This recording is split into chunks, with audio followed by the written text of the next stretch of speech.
Hi tech TV की जानिब से मैं जावेद नसीम अपने देखने वालों की खिदमत में अपना आदाब और सलाम पेश करता हूँ।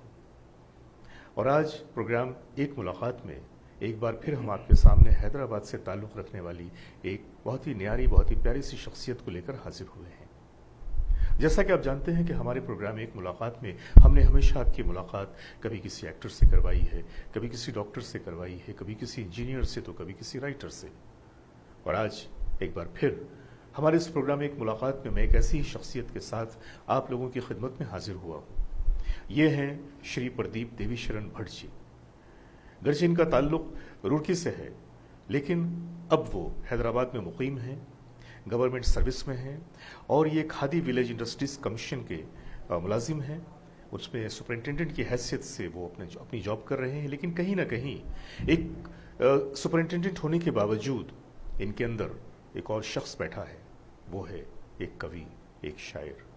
और आज उसी कवि, उसी शायर को लेकर हम आपके सामने हाजिर होंगे और बातें करेंगे, कुछ उनकी कविताओं की, कुछ उनकी गज़लों की और कुछ उनकी अपनी। तो मिलते हैं श्री प्रदीप देवीशरण जी से। प्रदीप जी, बहुत बहुत स्वागत है आपका हमारे इस हाईटेक चैनल पे और इस प्रोग्राम एक मुलाकात में। शुक्रिया हाईटेक टीवी और जावेद भाई आपका भी। आप दोनों ने मुझे एक मौका दिया इस नाचीज़ को अपनी बात कहने का, समझने का और समझाने का। क्या बात है, मैं हृदय से आपका आभारी हूँ जी। एक्चुअली क्या है कि हमारा ये जो एक प्रोग्राम एक मुलाकात, ये जो प्रोग्राम है, जी जी। इस प्रोग्राम में हमारी ये कोशिश रहती है कि हम अपने देखने वालों, अपने दर्शकों के सामने किसी न किसी बहुत ही एक खास शख्सियत को लेकर आएँ। जी जी। और हमने सोचा कि भाई जब हम ये प्रोग्राम कर रहे हैं तो क्यों ना हम आपको दावत दें, क्योंकि आप बजाते खुद एक कवि हैं। तो मैं आपसे पहले तो जानना चाहूँगा कि आपकी इब्तदाई ज़िंदगी की शुरुआत कैसे हुई, आपने तालीम वगैरह कहाँ से आपने हासिल किया, क्योंकि आप तो शायद रुड़की से ताल्लुक़ रखते हैं। जी जी जी जी जी। एक्चुअली अभी उत्तराखंड में आ गया है रुड़की। पहले तो ये उत्तर प्रदेश का एक हिस्सा होता था, पहाड़ी हिस्सा जिसको बोलते थे। जी। और पिताजी मेरे खादी ग्रामोद्योग आयोग में थे, लखनऊ पोस्टिंग थी and up to third education मेरी लखनऊ में हुई। अच्छा।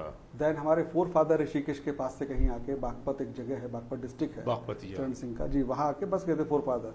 अच्छा। तो मकान वगैरह था, तो हमारे फादर ने फिर हम लोगों को वहाँ शिफ्ट कर दिया, क्योंकि उनको लगा मुझे दिल्ली ट्रांसफर चाहिए था, तो दिल्ली के लिए वाया अम्बाला होके आए वो। वहाँ फिर अप टू 10th स्टैंडर्ड तो बागपत में शिक्षा हुई। अच्छा। देन सडनली पिताजी का देहांत हो गया और फिर जैसी ईश्वर की इच्छा जी,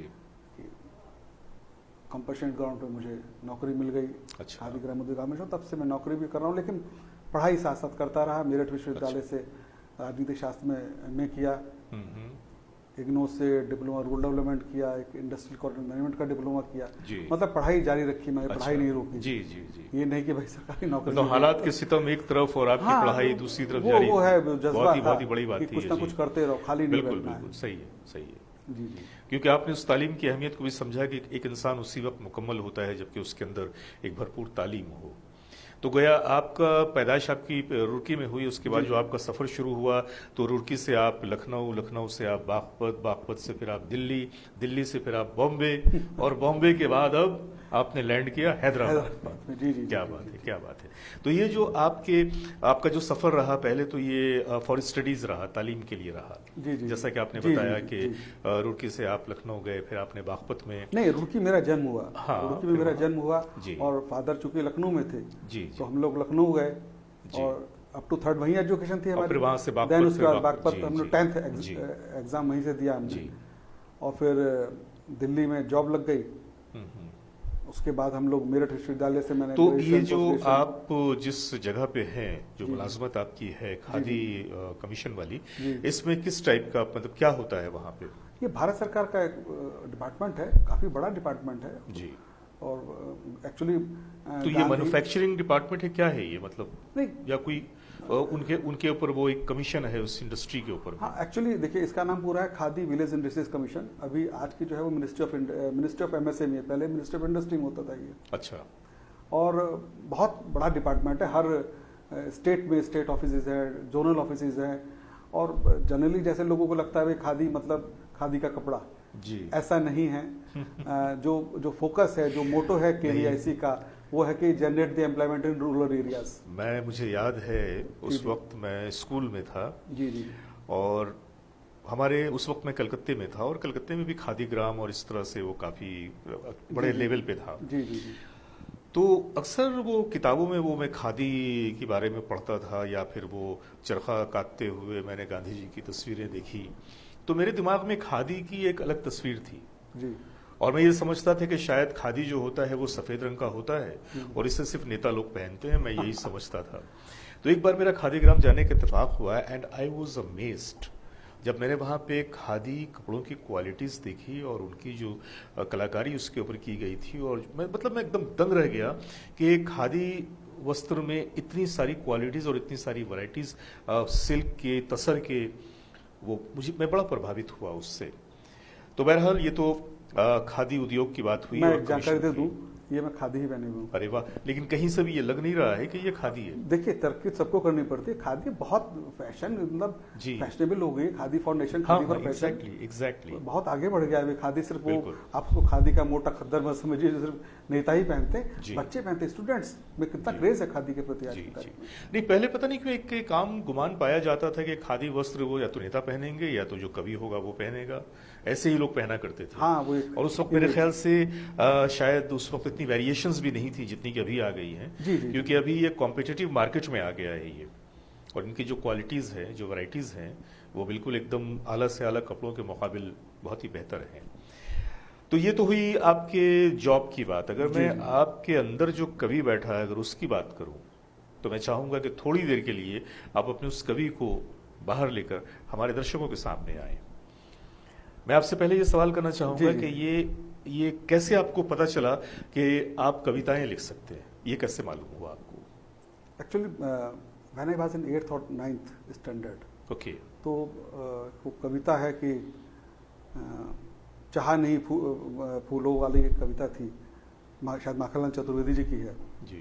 कि वरमाला में गूथा जाऊं, मुझे फेंक देना बनमाली, उस पथ पर देना फेंक जिस पथ जामे मातृभूमि पे, कुछ इस तरह की कविता है, मुझे थोड़ा याद नहीं आ रही है। अच्छा। वो मैंने पढ़ी तो मुझे लगता है शायद वहां से वो बीजारोपण हुआ, इंस्पिरेशन आपको इंस्पिरेशन मुझे जी। वहां से मिली। और जब मैं 10th में था तो एक हमारी यमुना इंटर कॉलेज बागपत की बता रहा हूँ, वहां पर एक पुस्तिका निकली थी पहली बार, संभावना। ओके।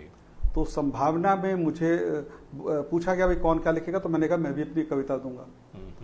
और मैंने लिखा, तो मुझे ज़्यादा तो याद नहीं, लेकिन उसके अंतिम लाइनें कुछ ऐसे थी कि तभी अनिश्चय के बादल में बिजली चमकी, रास्ता पाया, दौड़ा गया मैं शहीदों के मज़ार पर, इन फूलों का हार उन्हीं पर जा चढ़ाया। तो वो जो शीर्षक भी था वो शहीदों के मज़ार, मतलब वो जो इंस्पिरेशन मुझे मिली उस कविता से, वो कहीं ना कहीं उसमें झलकी। वहां से मैं उसको शुरुआत मानता हूँ 1980। अच्छा, तो ये कब की बात है? ये कितने साल पहले की बात है? 1980s की बात है। 1986 की यस बात यस, है? नहीं नॉट 86, 80s।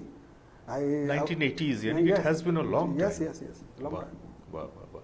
तो फिर जब आपकी ये शुरुआत हुई तो फिर आपने कविताएं लिखनी शुरू कर दी। जी जी जी। तो न्यूज़पेपर वगैरह में छपती रही होंगी आपकी कोई कविता, या मैगजीन्स में, मैं थोड़ा या सा कि लिखते रहे, जमा करते रहे? नहीं, ऐसा था कि डायरीज में लिखते थे।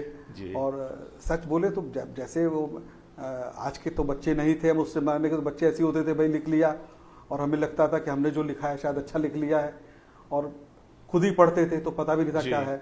हाँ। और सीधे सीधे बोले तो ज्यादा अंदाजा भी नहीं था कैसे लिखते हैं क्या लिखते हैं, लेकिन मन में भाव आते थे, उनको अपना कलमबद्ध करने का प्रयास करते थे। जी। उसी दौरान अगर आपको भी याद होगा कि जी। चित्रध्वनि और ये सब प्रोग्राम आते थे रेडियो पे, और उसी दौरान मैंने 3-4 नाटक भी लिखे, वाह। और मैंने सीधे वहां से पोस्ट द्वारा उनको दिल्ली भेज दिया। ओके। और वहां दिल्ली आकाशवाणी में ममता शर्मा होती थी जो नाटक विभाग देखती थी, उनका एक पत्र आया अच्छा। कि आप थोड़ा और प्रयास कीजिए। ओके। लेकिन तभी ये दुखद घटना हो गई पिताजी वाली, जी। और मैं फिर जब दिल्ली में आ गया तो मैं उनसे एक बार मिलने गया। अच्छा। तो उन्होंने कहा हाँ, मैंने आपने 3-4 नाटक भेजे, मैंने पढ़े हैं, लेकिन आपका जो पहला नाटक था अतीत की यादें, भाई अभी तो आप युवा हैं, अभी तो बच्चे हो यार, आप अभी से इतना कहाँ सब उसमें घुस रहे हो, थोड़ा सा कुछ पॉजिटिव लिखने की कोशिश जी। करो। तो मैंने अतीत की यादें, मुझे इसलिए याद एक कहानी भी लिख दी, त्रिशंकु, वो छपी थी दिल्ली एक पत्रिका में, मेनका में। एक दो गीत भी छपे, अब तो मेरे पास कोई उनका नहीं संकलन कहाँ है, वो दरमियान चलता रहा। तो अचानक एक दिन 1982 की बात है, मेरे पास एक पत्र आया आकाशवाणी से, युवाणी केंद्र होता था, तो उसमें उन्होंने कहा कि मंडे को आपको 11 बजे आना है और आपकी एक वार्ता प्रसारित होनी है। अच्छा, 10 मिनट समय है आपके पास, क्या बात है, किसी भी टॉपिक पे लिख के लाइए जी।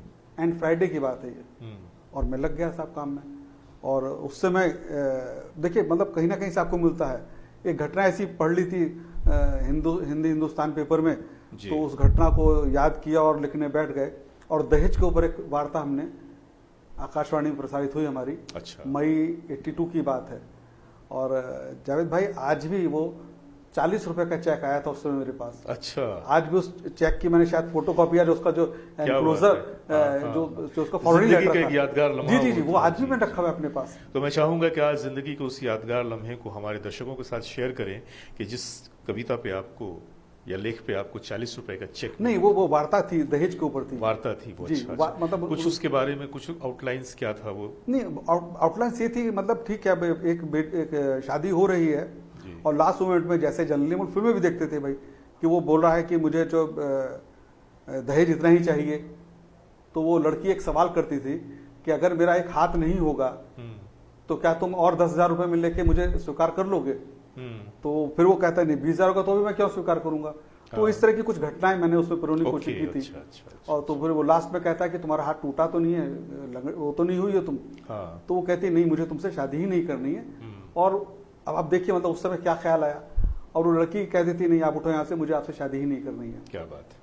तो करीब 7-8 मिनट का था वो प्रोग्राम, 10 मिनट दिए थे, मैं 7-8 मिनट में कंप्लीट किया। अच्छा, तो ये वक्त है कि अब आप हमारे दर्शकों के लिए अपनी कोई कविता पेश करें, या कोई छंद उसके पहले अगर आप 2-4 लाइनें अगर। मैं आज देखिए, आज एक्चुअली गुरु पर्व है गुरु नानक जी का, और गुरु पूर्णिमा भी अगर आप इजाजत दें तो मैं आज ही मतलब परसों कुछ लिखा है गुरु नानक देव पे, अगर आप इजाजत दें तो मैं पहले तुम्हारे दर्शकों को आज की गुरु पूर्णिमा की आप मैं माफी चाहूंगा, और मेरी जानिब गुरु से नानक जी का आज 550वां प्रकाश वर्ग है जी। तो मैं उन सभी अपने दोस्तों को, मित्रों को, सभी साथियों को शुभकामनाएं देता हूं, और उम्मीद करता हूं सब सुखी रहें, सब प्रेम से रहें, और नफरत ना रहे। बस आजकल ये ज़्यादा लोग बोल देते हैं, मैं भी बोल देता हूं भाई, प्यार बांटिए। कि एक शेर भी लिखा था कि मिट्टी नफरत की निकालो तो ज़रा, प्यार ही प्यार भरा है कुएं में प्रदीप जी। तो प्यार, आज प्रकाश का पर्व है, प्यार का पर्व है। तो जावेद भाई इजाज़त हो तो मैं बिल्कुल बिल्कुल जी जी जी जी।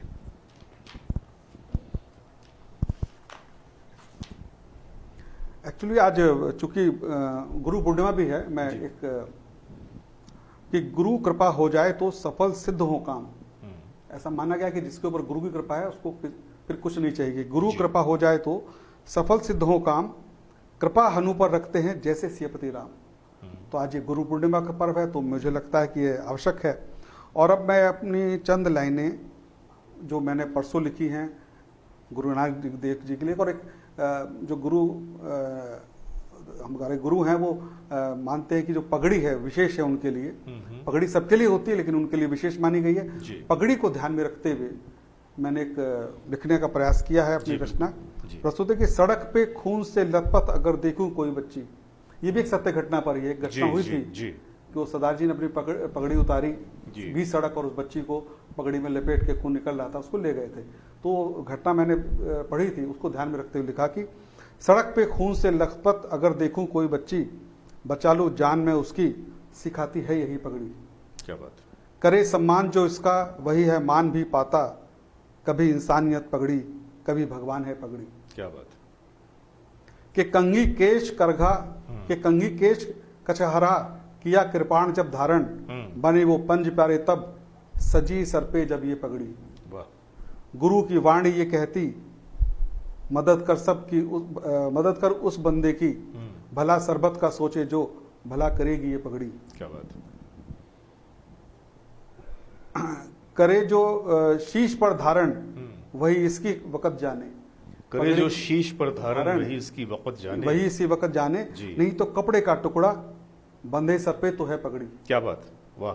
और अंतिम है कि गुरु की आन है पगड़ी, सरों की शान है पगड़ी। जी। गुरु की आन है पगड़ी, सरों की शान है पगड़ी, गिरेगी ना जमी पे ये मेरा अभिमान है पगड़ी। क्या बात, बहुत खूब। शुक्रिया।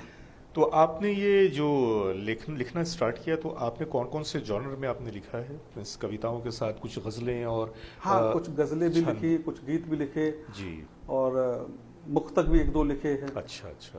तो इस तरह का मतलब यानी कि अपने आप को बिल्कुल पूरे तरीके से एक कवि के रूप में आपने ढालने हाँ, की मुझे लगता है कि बंधना नहीं चाहिए। बिल्कुल। अदरवाइज आपकी एक इमेज, एक जॉनर, भाई हमको यही लिखेंगे तो फिर वो चलेगा नहीं, वो लिमिटेड हो जाएंगे। जी जी जी, जी मुझे लगता है कि उस आदमी को थोड़ा सा ईगल विजन रखना चाहिए और अपने आप को आजमाना भी चाहिए कि मेरे अंदर कैसी कैसी प्रतिभाएं हैं, और अगर कविताएं, शायरी के जॉनर में हम क्या क्या कर सकते हैं।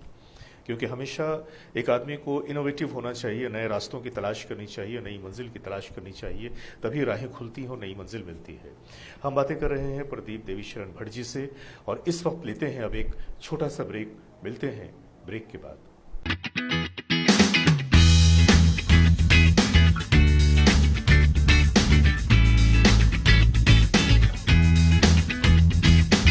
High-tech furnishing world, vertical blinds, furnishing blinds, roller blinds, interior blinds, office blinds, all kind of blinds available here. Services at your doorstep. Store address Mehedipatnam, Talagadda, Hyderabad. Please contact on this number 9700647474.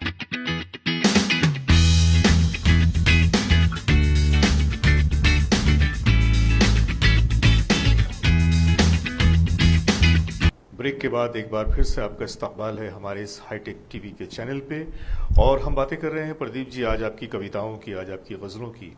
तो आपकी जिंदगी के बारे में, आपकी तालीम और आपके जॉब के बारे में तो हमने बातें की, और अब हम चाहेंगे कि आपने जो कविताएं लिखी हैं, जो रचनाएं आपकी हैं, एक कविता आपने पेश की, आपने तो गजलें भी लिखी है ना जी, तो मैं चाहूंगा कि गजल हमारे दर्शकों के सामने आप पेश करें। हाँ, मैं एक गजल जरूर पढ़ूंगा, वो मेरे दिल के भी नज़दीक, और मतलब मुझे लगता है कि जहाँ भी मैं कभी गोष्ठी में या एक दो जगह कवि सम्मेलन में गया हूँ जी, डिमांड जनरली वही आती है। अच्छा, कि वो तो आप पढ़िए साहब, पढ़िए। इवन तो मैं ट्रेनिंग में गया, वहाँ भी उन्होंने बोला साहब वो वाली जरूर पढ़िए आप। अच्छा, तो आप अगर आप इजाजत दें तो मैं बिल्कुल, आप उसी गजल को और बहुत इंटरेस्टिंग एक्चुअली हुआ क्या जावेद भाई जी, कि मैं बम्बई में था, ये 2007-8 की बात है, और मैं फिल्म राइटर एसोसिएशन का मेंबर भी हूँ। जी जी। तो बम्बई में तो आप जानते हैं बारिश शुरू हुई तो हुई, हाँ, और हम 2-3 दोस्त ऐसे संडे को बैठे थे, न्यूज़पेपर आया, पढ़ा तो उसमें एक न्यूज़ थी जी कि कल फिल्म राइटर एसोसिएशन में मीटिंग हुई और उसमें जावेद अख्तर को बोलने नहीं दिया गया। अच्छा, ये बात थोड़ा दिल को अजीब से लगी, यार ये क्या मतलब कि जावेद अख्तर जैसे मतलब एक हस्ताक्षर है साहित्य में भाई, जी जी, उनको नहीं बोलने दिया गया।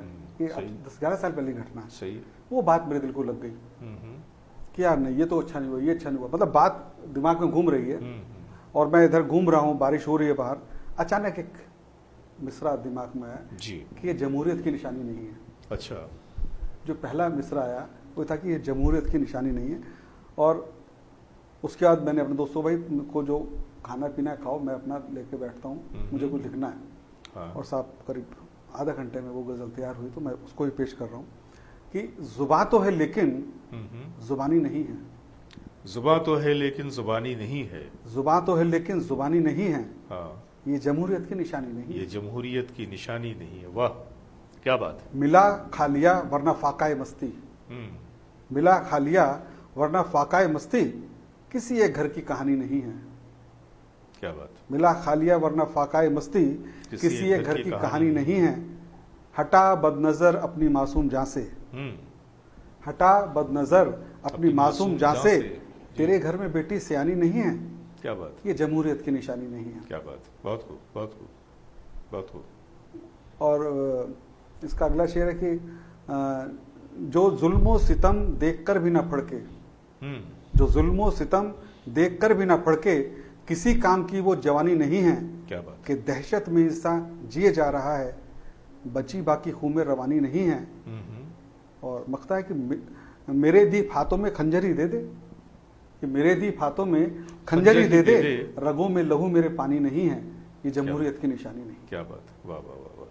तो यानी कि कहते हैं कि एक कवि, एक शायर, वो बहुत ही हसास होता है, और चूंकि वो योद्धा नहीं होता इसलिए तलवार तो नहीं चलाता, बंदूक तो नहीं चलाता, लेकिन जब कोई चीज़ उससे छू जाती है, चाहे वो अच्छे तरीके से हो या किसी तकलीफदा तरीके से हो, तो फिर कुछ अल्फाज शेर बनकर वो जुबान से बाहर आ जाते हैं और सफ़ात पे बिखर जाते हैं। क्योंकि एक कवि या एक शायर अपने दौर का तर्जुमान होता है, और उसी तरह से जब एक वाकया जावेद अख्तर के साथ जो हुआ, वो बात इनके दिल को छू गई कि जमहूरियत है और जमहूरियत में किसी को बोलने ना दिया जाए तो ये जमहूरियत की निशानी नहीं है। तो ये बड़ी प्यारी सी गजल थी आपकी। और आगे की तरफ बढ़ते हुए मैं चाहूंगा प्रदीप जी के और भी कुछ चीजें अपनी पसंद की आप हमारे दर्शकों को सुनाएं। हाँ, मैं देखिए आपने बहुत अच्छी बात कही कि एक्चुअली क्या होता है, जो जिस फील्ड में है उसको एक कोई भी चीज क्लिक कर सकती है। बिल्कुल। जैसे एक और खूबसूरत घटना बताता हूँ जी कि 99 में जब करगिल वार हुई, लोग उसको कारगिल बोलते हैं, एक्चुअली वर्ड इज करगिल या। तो मैं अपने दोस्त के साथ आर हॉस्पिटल दिल्ली गया था किडनी को देखने के लिए। वहां पे कुछ घायल सैनिक आए हुए थे, तो उनमें से कुछ लोग मिले मुझे और हम लोग ऐसे खड़े होकर बात कर रहे थे जी। मैं नहीं बात कर रहा था, लेकिन उनकी जो कन्वर्सेशन आपस में चल रही थी, बात चल रही थी, और उनकी जो उनकी जो भावना थी जी, वो देख के मैं कहीं ना कहीं हिल गया। और हम लोग देख ही रहे थे, ताबूत आ रहे थे उस समय, सुन रहे थे न्यूज में जी। तो मेरा दोस्त आया, उसने क्या बात, मैंने नहीं चलो। तो कैन यू इमेजिन कि पेन और पेपर तो होता था जेब में, बाइक पे उसके पीछे बैठा और उसकी कमर पे पेपर रखा और शुरू हो गया। और जो लिखा वो मैं पेश करता हूँ जी। बिल्कुल। कि जीवन एक संघर्ष है, मैंने मानी फिर भी हार नहीं। जीवन एक संघर्ष है, मैंने मानी फिर भी हार नहीं। तुमसे घबरा जाऊं मैं, ये मुझको स्वीकार नहीं। क्या बात। जीवन एक संघर्ष है, मैंने मानी फिर भी हार नहीं। तुमसे घबरा जाऊं मैं, ये मुझको स्वीकार नहीं। बलशाली अरि जितना भी हो, रण प्रचंड निर्भय होगा। बलशाली अरि जितना भी हो, रण प्रचंड निर्भय होगा। बिना लड़े हथियार में डालूं, ये मुझको स्वीकार नहीं। क्या बात। मस्तक की रेखाएं कहती, घोर विपत्ति लंबित है। मस्तक की रेखाएं कहती, घोर विपत्ति लंबित है। और मैं डरकर शीश नवाऊं, ये मुझको स्वीकार नहीं। क्या बात। मानव हूं और मानवता का धर्म निभाना आता है। मानव हूं और मानवता का धर्म निभाना आता है। दुश्मन संग पर करू ढिलाई, ये मुझको स्वीकार नहीं। क्या बात। और नभ को छूने की अभिलाषा निश्चय ही पूर्ण होगी। जी। जो उनकी भावनाएं थी सैनिकों की कि यार एक मौका और मिल जाता तो कर देते, कि नभ को छूने की अभिलाषा निश्चय ही पूर्ण होगी। हिमालय फिर रास्ता रोके, ये मुझको स्वीकार नहीं। क्या बात, क्या बात, वाह वाह। जैसा कि आपकी रचनाओं से भी वाज़ेह होता है और पर्सनली भी जहाँ तक मैंने आपके बारे में जाना है, सुना है, कि आप बड़े ही भावुक इंसान हैं, बहुत इमोशनल आदमी हैं और दूसरों के दर्द को या समाज में फैली हुई बुराइयों को बहुत ज़्यादा फील करते हैं आप। और न सिर्फ ये कि फील करते हैं बल्कि कभी दुखी हो जाते हैं, कभी बड़े चिंतित हो जाते हैं। तो आज का जो वातावरण है, समाजी ढांचा जिस तरीके से हमारा बदल गया है, इसके बारे में आपकी क्या राय है? जावेद भाई, मैं परसों भी एक प्रोग्राम में था और एक साहब ने बहुत अच्छी अपनी गज़ल सुनाई थी। तो मैंने उनको इजाज़त ली पहले, तो मैंने कहा अगर आप इजाज़त तो मैं कुछ कहना चाहता हूँ। उन्होंने कहा सब कहिए। मैं देखिए ऐसा है कि हर दौर में कुछ ना कुछ होगा जी। और मैंने कहा भारतीय समाज पर, किसी भी समाज पर वहाँ की फिल्म इंडस्ट्री बड़ा फर्क डालती है और असर करती है। जी बिल्कुल। और अगर आप 50-60 साल पहली पिक्चर उठा के देखेंगे तो हमेशा यही कहा जाता जमाना बदल रहा है, पहले बहुत अच्छा था अब नहीं है। तो मैंने कहा हम लोग आज भी उसी रहे पे चल रहे हैं। नदी की जो खूबसूरती है उसकी गति में है। सही। अगर नदी बहना बंद कर दे तो क्या खूबसूरत लगेगी, पानी इकट्ठा होकर सड़ जाएगा। हमारा जीवन भी ऐसा ही है, वो चलता रहे, बहता रहे। अच्छा होगा नहीं होगा इस पे ऊपर हम लोग अपना टाइम वेस्ट नहीं करते, अपना काम किए। मेरा ये मानना है कि जिंदगी जो दे ले लो। जैसे मैं बोलता भी हूँ कि मन चाहा होता नहीं, प्रभु चाहे तत्काल। तो ईश्वर के ऊपर छोड़ दीजिए, जो होगा होगा। सही। आज का माहौल भी हम क्यों इसको बुरा कहें, मैं बुरा कहूंगा तो फिर दूसरा कहेगा, तीसरा कहेगा। हमारा पर्पस होना चाहिए, साहित्यकार किसी भी श्रेणी का हो, उसका एक प्रयास होना चाहिए कि सच को कहने की हिम्मत रखो जी, लाग लपेट नहीं। लेकिन तो मेरा सवाल उसी चीज से वाबस्ता है कि ये आजकल हम देख रहे हैं अपने समाज में बहुत सारी चीजों को लेकर बहुत ही उथल पुथल है। आज से तकरीबन अगर हम 25 साल 20 साल पहले की बात करें, अगर हम लोग अपनी नौजवानी के दौर को याद जी, जी, करें, जी। तो उस वक्त का जो स्ट्रक्चर था, समाज का जो ढांचा था, वो एक अलग प्रकार का था। निश्चित रूप से। और जैसे कि अभी हम और आप बैठे हैं, तो भी आपने गुरु पूर्णिमा की लोगों को बधाइयाँ दी, और उस वक्त यही होता था कि किसी भी कास्ट और क्रीड के हों अलग अलग, लेकिन एक ही जगह रहते थे, एक ही जगह एक ही प्लेट में खाते पीते थे, घरों में आना जाना था। तो अचानक वो चीज़ें जैसे बदलती चली गई, लोगों की निगाहों में एक दूसरे के लिए शक शुबहात आने शुरू हो गए, जो दायरा था वो सिमटना शुरू हो गया। तो ये जो एक माहौल सब बनता जा रहा है, मैं चाहूँगा कि इसके बारे में आप क्या सोचते हैं और हमारे दर्शकों को आप क्या पैगाम देना चाहेंगे? मैं सीधी, देखिए सिंपल बात, जितनी आपकी समझ होगी हम उतनी ही बात करेंगे, मैं भी अपनी उतनी ही बात करूंगा। मेरा ये मानना है कि हम दूसरों को भाषण ना दें। मैं हमेशा एक बात जरूर बोलता हूँ कि जैसे आलोचना होती है कि आप समीक्षा कर रहे हैं, आलोचना कर रहे हैं, आलोचना है, समालोचना है, आत्मलोचना है, कभी कभी हमें खुद भी अपना भी देखना चाहिए। बिल्कुल। हम दुनिया को ही आना क्यों दिखाएं? हम ऐसे, आपको एक लंबी लिस्ट मिल जाएगी जो घर में कुछ और व्यवहार करते हैं, बाहर कुछ और व्यवहार करते हैं, ऐसे लोग भरे हुए हैं, भरे पड़े हैं। पूरे। बिल्कुल, जी जी। बिल्कुल। मैं सिर्फ एक बात कहता हूं कि कौन क्या कर रहा है उस पर ध्यान मत दीजिए। जिस समय 20-25 साल 30 साल पहले जो घटनाएं होती थी वो तब भी होती थी, मीडिया नहीं था। आज हमारे पास इतने साधन आ गए हैं कि यहाँ घटना घटी, वहां घट गई, एक चिट्ठी पहुंचते पहुंचते वो जब आदमी मर जाता था उसके घर पहुंचती थी। सही है, बिल्कुल। आज विदिन ए सेकंड टाइम आपके पास व्हाट्सएप पर चीज आ जाती है। जी। तो कहीं ना कहीं क्या है कि एक चीज को आप टक टक टक करते रहेंगे तो आपको अगर नेगेटिव सुबह शाम तक 10 बातें आ गई तो आप पॉजिटिव कहाँ सोचेंगे? जी। पॉजिटिव हमें अपने आप से स्टार्ट करना पड़ेगा। हम दूसरों पर ब्लेम ना करें, हमें खुद देखना पड़ेगा। मैं तो एक सीधी सा बोलता हूँ कि मेरे और जावेद भाई के रिलेशन कैसे हैं इस पे फोकस कीजिए। कौन कौन सी अच्छी बातें हमें मिलती हैं ये देखना चाहिए। ये नहीं देखना चाहिए कि जावेद भाई किस कास्ट से हैं, किस क्रीड से हैं, क्या करते हैं। वो उनकी व्यक्तिगत जीवन है, वो क्या करते हैं वो उनको देखने दीजिए। मैं क्या करता हूँ मुझे देखना चाहिए। हमें सिर्फ मित्रता है तो मित्रता पे ध्यान देना चाहिए, बाकी चीजों पे हम ध्यान देंगे तो निश्चित रूप से कीड़े निकलने स्वाभाविक है। मेरा मकसद यही था इस सवाल को करने का कि मैं आपके अंदर बैठे हुए उस इंटेलेक्चुअल को भी बाहर लाना चाहता था और अपने दर्शकों को दिखाना चाहता था कि भाई ये सिर्फ एक सर्विस होल्डर नहीं है, सिर्फ एक कवि नहीं है, बल्कि इनके अंदर एक इंटेलेक्चुअल शख्स भी बैठा है जो समाज के बारे में, समाज की गतिविधियों के बारे में क्या सोचता है और वो क्या पैगाम देना चाहता है।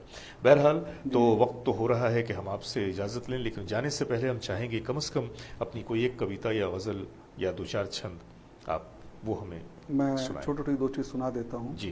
कि ये भी काफी पहले लिखा था। दिन प्रतिदिन अपमान में सहता फिर भी तुमसे कुछ ना कहता। दिन प्रतिदिन अपमान में सहता फिर भी तुमसे कुछ ना कहता। गैरों में तो ताब नहीं पर अपनों से अपमानित होता। आप जो कहना चाहते वही आ रहा है जी। कि दिन प्रतिदिन अपमान में सहता फिर भी तुमसे कुछ ना कहता। गैरों में तो ताब नहीं पर अपनों से अपमानित होता। किंतु अब लगता है ऐसे मृत्यु के आसार हो जैसे। अच्छा। वरना दुख भी बादल बनकर आंखों से प्रतिदिन न झरता। क्या बात। और अगर आप इजाजत दें तो मैं तुम्हें एक छोटी सी अपनी हाँ बिल्कुल कविता है जी, और थोड़ा रोमांटिक से भी आप समझ सकते हैं। रोमांटिक पढ़ने से पहले मैं आपसे एक सवाल ये करना चाहूंगा कि जाहिर सी बात है कि जिंदगी में आपने जो ये सफर तय किया अपनी जिंदगी का, तो प्यार के बगैर तो ये सफर हुआ नहीं होगा। कहीं ना कहीं आपकी जिंदगी में प्यार भी आके साहिबान बन के ठहरा होगा। मैं एक बात बोलूंगा, आपको अजीब सा लगेगा मेरी बात सुन के जी। मैं आदर्शवादी तो नहीं हूँ, पर मैं खूबसूरत घटना का जिक्र करता हूँ। अच्छा। हर आदमी का अपना तरीका है जी, बात को कहने का, सुनने का। जी। मैं मेरठ से मोदी नगर आ रहा था, सॉरी मेरठ से दिल्ली आ रहा था, और मोदी नगर से एक बहुत खूबसूरत बच्ची, अच्छा, बहुत खूबसूरत, 7 या 8 साल की रही होगी। अच्छा। अपनी माँ के साथ चढ़ी। जी। नाम उसका आयशा। और वो पूरे उसमें आई और आके मेरे पास बैठ गई। अच्छा। और बोलती, अंकल मैं आपकी गोद में बैठ जाऊं? बैठ जा बेटा। मैंने उसकी माँ की तरफ देखा, उसने कहा भाईजान प्लीज बैठा लीजिए। ठीक है बैठा लेता हूँ। जावेद भाई आपको यकीन आएगा वो बच्ची मेरे दिमाग से कई दिन निकली नहीं। क्या बात। और मैंने बाद में उसको कंप्लीट किया, लेकिन दिल्ली जाते जाते एक अच्छा शेर बना जी। और जितना याद है मैं पढ़ता हूँ कि वो जो दिखता है फलक पे अक्स है, वो जो दिखता है फलक पे अक्स है, असलियत में चांद मेरे पास है। क्या बात है। और वो कभी इस पक्ष और उस पक्ष में, वो कभी इस पक्ष और उस पक्ष में, पर मेरा निष्पक्ष मेरे पास है। क्या बात। वो जो दिखता है फलक पे अक्स है, असलियत में चांद मेरे पास है। और मैं एक बात और आपको बता दूं, आप हम लोग जब बात कर रहे थे तो मुझे याद था कि मुझे कहूंगा कि ये जरूरी नहीं तुमसे नफरत करूं, ये जरूरी नहीं तुमसे नफरत करूं, दूर रहने के हैं और भी रास्ते। क्या बात। हर चीज के लिए हम लोग हाइट पे नहीं जाएं, बहुत तरीके हैं अपनी बात को कहने के, सुनने के, समझने के। किसी से आपकी नहीं बनती तो नफरत मत करो भाई, और बहुत तरीके हैं उसके बात कहने के। लेकिन अभी आपने उस बच्ची की जो बात कही, तो अक्सर बेशतर ऐसा होता है कि हमारी जिंदगी में कोई पल, कोई क्षण, कोई लम्हा ऐसा आता है कि वो हमारे जहन से जैसे चिपक कर रह जाता है और हम चाह के भी उसे भूल नहीं पाते। मुझे आपकी इस बात पे आपने जो चंद लाइनें कही, एक शेर मैं आपको सुनाना चाहूंगा कि ता जिंदगी याद आती रही वो खुशी मुझे, ता जिंदगी याद आती रही वो खुशी मुझे, लम्हा था कोई दिल को जो छू कर निकल गया। Oh very good. लम्हा था कोई दिल को जो छू कर शायद वो लम्हा उस दिन था, शायद उस बच्ची के रूप में आया। बिल्कुल। क्योंकि शायद इतना अच्छा नहीं। अगर वो बच्ची आयशा, कितने साल पहले की बात है?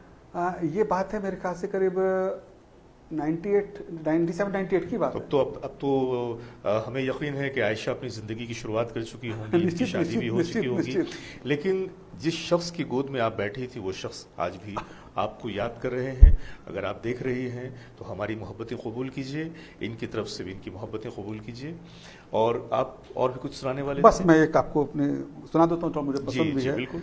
कि इस धरा पर बस तुम ही हो जो मुझे अच्छी लगी, इस धरा पर बस तुम ही हो जो मुझे अच्छी लगी, क्यों लगी कैसे लगी, अपनी लगी सच्ची लगी। क्या बात।